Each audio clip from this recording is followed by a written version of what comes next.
నేను వచ్చిన మొదటి రోజునే సంతకాలు పెట్టాను, మీకు అందరికీ జ్ఞాపకం ఉంటుంది. మెగా డిఎస్సి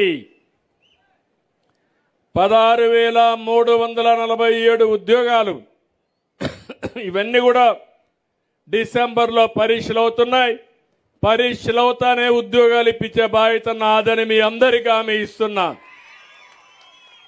అదే కాదు, యువత చదువుకోనున్నారు, మీ అందరికీ ఉద్యోగాలు ఇవ్వాలి.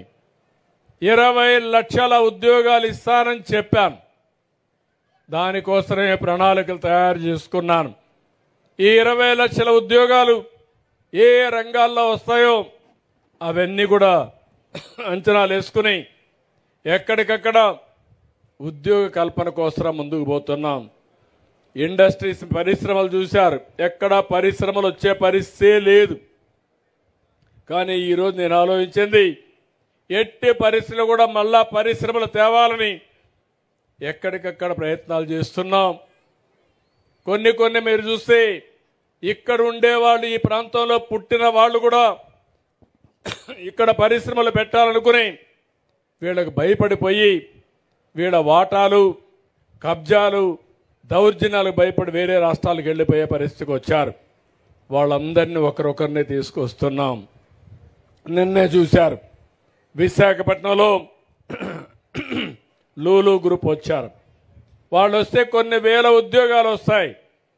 అదే మాదిరిగా పరిశ్రమలు మన ప్రాంతంలో మీరు చూస్తే రాయలసీమని గ్రీన్ ఎనర్జీ హబ్గా సోలార్ కానీ విండ్ కానీ ఈ రెండు కరెంట్ ఉత్పత్తి చేసే పరిస్థితికి వస్తుంది.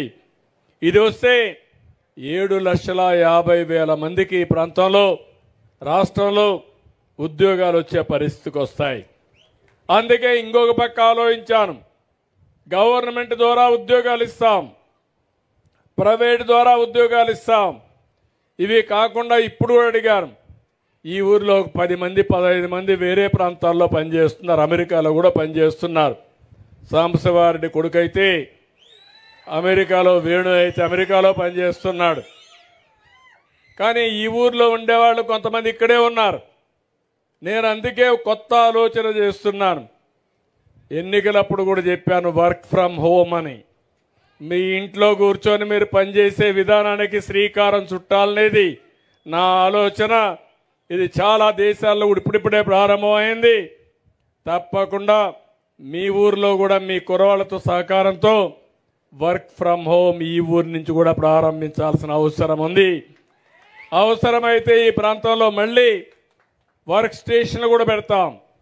ఇంట్లో నుంచైనా పని చేయొచ్చు, ఆఫీసుకి పని చేయొచ్చు. చాలా ప్రాంతాల్లో దీనికి బాగా ప్రాక్టీస్ చేస్తున్నారు. దీనివల్ల మంచి ఫలితాలు వస్తున్నాయి. నేను ఒకటే మీ అందరికీ చెప్పేది, ప్రతిరోజు నేను లెక్క వేయమన్నాను, కంప్యూటరైజ్ చేయమన్నాను. ఎవరెవరికి ఉద్యోగాలు ఇచ్చామో, ఏ కంపెనీలు ఇచ్చామో అవన్నీ కూడా లెక్కేసుకుంటూ నేను ఏదైతే చెప్పానో అది చేయడానికి ముందుకు పోతున్నానని చెప్పి కూడా నేను మీకు తెలియజేస్తున్నా.